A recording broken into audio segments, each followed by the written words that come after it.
Graça e paz da parte de nosso Senhor e Salvador Jesus, dando prosseguimento ao Evangelho de João, capítulo 4, do versículo 9 ao versículo 15. Jesus evangeliza a samaritana. Hoje nós estamos em outro ambiente, tive que vir para a cozinha da minha casa, em virtude de alguns barulhos dos meus vizinhos. Está tendo uma festa do outro lado da casa, eu tive que vir para cá.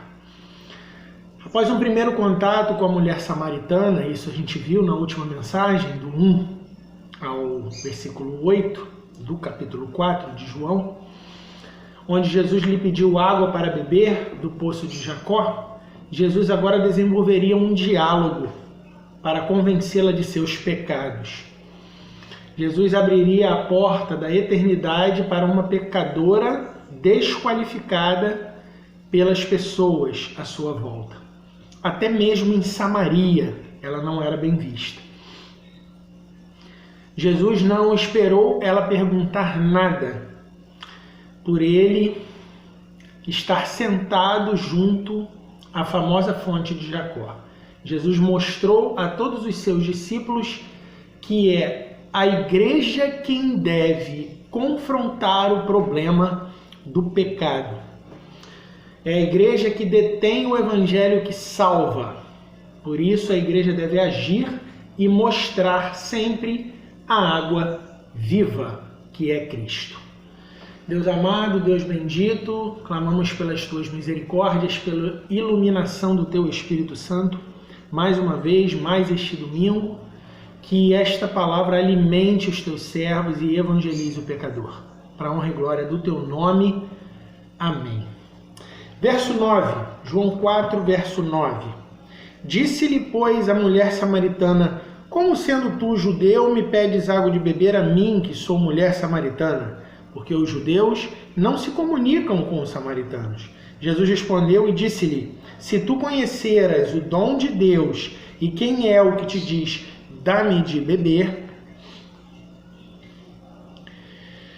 tu lhe pedirias e ele te daria água viva. Disse-lhe a mulher: Senhor, tu não tens com que tirar, e o poço é fundo. Onde, pois, tem a água viva?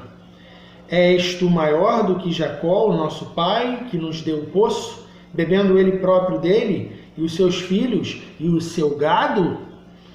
Jesus respondeu e disse-lhe: qualquer que beber desta água tornará a ter sede, mas aquele que beber da água que eu lhe der nunca terá sede, porque a água que eu lhe der se fará nele uma fonte de água a jorrar para a vida eterna. Disse-lhe a mulher: Senhor, dá-me dessa água, para que não mais tenha sede e não venha aqui tirá-la.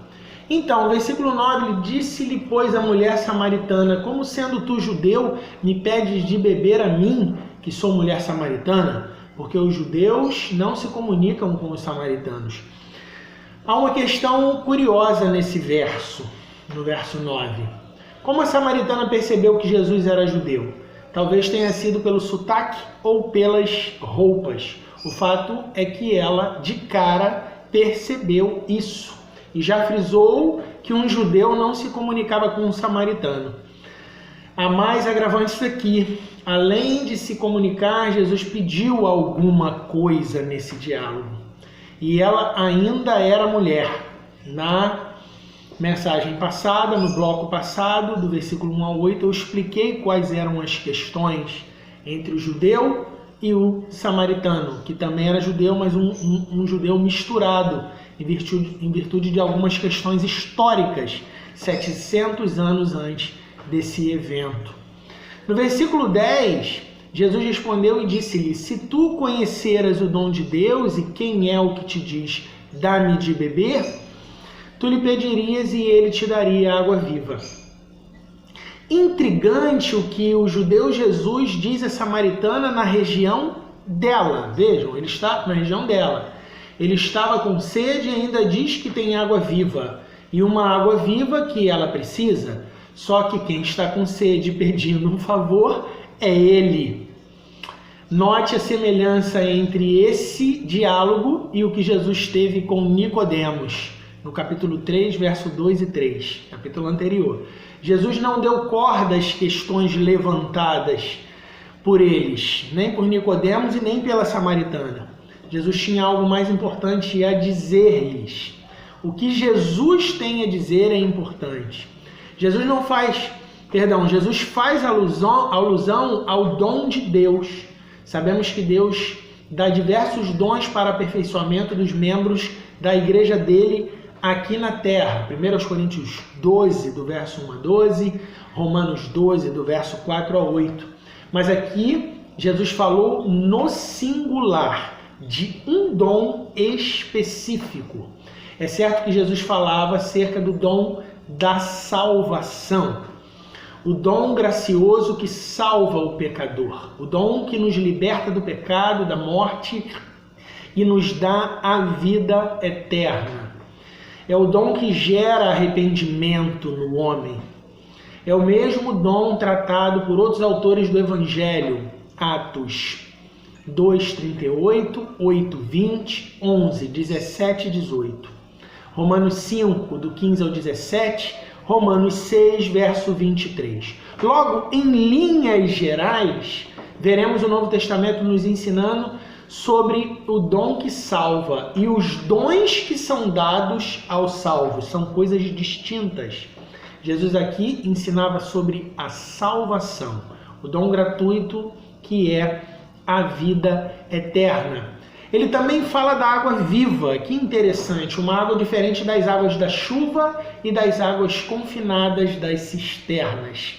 Infelizmente, por si só, o homem não consegue enxergar que tem sede de água viva. Deus precisa mostrar para o homem que ele tem necessidade dele, Deus. Se esperar o homem escolher uma água, ele sempre ficará com a água terrena e com cisternas rotas. Jeremias 2, verso 11 a 13. O homem nunca vai escolher a Deus por si só. Isso é uma falácia. Porque é só isso que o pecador consegue enxergar, as águas terrenas, as águas da terra. Desde o Antigo Testamento havia uma expectativa profética de que águas vivas fluiriam de Jerusalém. Ezequiel 47, verso 9 e Zacarias 14, 8. E essa água viva estava ali agora, naquele diálogo com aquela mulher próxima a ela. Logo, o que tiramos desse verso é o seguinte: o dom de Deus e a água viva são a mesma mensagem. Jesus. Nunca devemos oferecer somente água dessa terra às pessoas. A água dessa terra é secundária, ela deve ser oferecida sim, mas a água principal é Jesus, a água da vida que dá a vida eterna. No verso 11, disse-lhe a mulher: Senhor, tu não tens com que tirar e o poço é fundo, onde, pois, tem água viva? É assim que as coisas são. As pessoas não conseguem se saciar com as riquezas que o mundo dá, mas elas continuam insistindo nelas. Continuam sem compreender que a água do céu é quem sacia para sempre. Mesmo sedentas de algo espiritual, elas continuam insistindo com algo material para suprir os seus desejos pessoais. Todas as diversões, posições, riquezas, prestígios que alguém pode usufruir nunca poderá suprir a sede da alma. Só Cristo pode saciar essa sede. Percebemos que, assim como Nicodemos, num primeiro momento, ela não compreendeu o que é nascer de novo. Lá no capítulo 3, verso 4, e aqui neste versículo, verso 11 do capítulo 4. A mulher não alcançou de imediato a água da vida. Verso 12. És tu maior do que o nosso pai Jacó, que nos deu o poço, bebendo ele próprio dele, e os seus filhos e o seu gado? És tu, Jesus, maior do que eles? Do que ele, Jacó? Como aquele judeu na frente dela, cansado e com sede por causa da viagem, poderia dar água viva a ela, se até o próprio Jacó, que construiu o poço, precisava de utensílios para fazer tal coisa. Jacó foi filho do pai do povo de Israel. Ele foi filho de Abraão. Ou seja, Jacó é um dos grandes nomes da nação. Como Jesus poderia ser maior do que um dos maiores? A pergunta dela tem um tom irônico. Tu precisas de ajuda, tá com sede, tá cansado e ainda diz que é grande? Verso 13. É assim quando a gente evangeliza. As pessoas estão perdidas, as pessoas estão cegas, as pessoas são desqualificadas e são pecadoras, precisam de uma água que o mundo não dá, mas elas querem ser irônicas com aquele que leva a mensagem de vida eterna, porque elas pensam ter o poder de alguma coisa, mas não têm. Verso 13, Jesus respondeu e disse-lhe: qualquer que beber dessa água aí, tornará a ter sede. O que eu tiro daqui? A água é extremamente necessária à vida biológica. De fato, não há condições de uma vida qualquer permanecer sem ela por muito tempo. Mas ela também é passageira, ela faz parte dessa terra. Ela tem fim. Esse diálogo aqui que a gente está lendo nos mostra que até a água do mundo acaba, ela tem fim e precisa ser renovada em nós em todo tempo, todos os dias. Temos sede toda hora. Nunca seremos saciados por completo porque as coisas do mundo passam. Precisaremos amanhã e amanhã e amanhã. Verso 14, mas aquele que beber da água que eu lhe der nunca terá sede, porque a água que eu lhe der se fará nele uma fonte d'água que salte para a vida eterna. Esse versículo tem muito ensino sobre a segurança da salvação por parte de Deus. Nesse verso há duas verdades sobre a salvação que se completam. A primeira é que quem de fato bebe de Jesus nunca mais aceitará outra água. Ele é alguém que já foi saciado pela verdadeira fonte e só beberá dela a partir de seu primeiro encontro com ela. A segunda verdade é que se alguém bebe de Cristo, foi salvo. E sendo salvo, tem a vida eterna. Está escrito isso aqui. E não só aqui. Isso nos mostra que se uma pessoa verdadeiramente beber de Jesus, isso a levará ao céu. Não é uma coisa que cessará em algum momento da jornada terrena. Quem bebeu de fato de Jesus nunca desistirá. Não aceitará outra fonte. Quem bebe de Jesus não bebe para sanar a sede de curiosidade religiosa. Quem bebe de Jesus bebe para a vida eterna. Não recebeu o Espírito Santo por apenas um dia, um momento, mas como fonte eterna que nunca mais secará. Logo, o que aprendemos nesse versículo é que se uma pessoa começou a caminhar na igreja, chegou até a trabalhar em algumas tarefas, mas depois foi beber de outra fonte, é porque de fato ela nunca bebeu de Cristo verdadeiramente. Ela poderia estar na igreja, mas não era igreja. Porque quem bebe de Cristo não bebe para um dia, bebe para a vida eterna. Não existe outro ensino além desse. Verso 15, e último dessa sessão. Disse-lhe a mulher: Senhor, dá-me dessa água para que não mais tenha sede, não venha aqui tirá-la. Percebe-se que ela ficou maravilhada com a mensagem. Tem uma água diferente dessa. Tem uma água que jorra direto. E esse poço está meio ultrapassado. Ela gostou das palavras de Jesus, mas ainda não havia compreendido por completo do que se tratava aquilo. Achava que uma água tinha relação com outra. Achava que se tivesse essa fonte que Jesus estava prometendo, ela não precisaria voltar mais à fonte de Jacó. Vejam. Ela não queria a água viva para a eternidade, mas sim para não precisar mais voltar àquele poço. Nota-se que ela não entendeu por completo o que estava sendo ensinado ali. Isso é o Evangelho. A mensagem espiritual precisa de um professor espiritual. Não sou eu que ensino, não é qualquer outra pessoa que ensina as profundezas do espiritual do texto. Isso é papel do Espírito Santo, de iluminação, de esclarecimento, de convencimento dessa alma pecadora. Mentes carnais não avançam se não forem totalmente tocadas por Deus. Atos 16, 14. O Senhor tem que abrir o coração. Não é o próprio homem que tem o poder disso.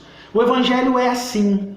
Quando a primeira mensagem impacta o pecador, ele começa a entender uma pequena semente, um pequeno detalhe.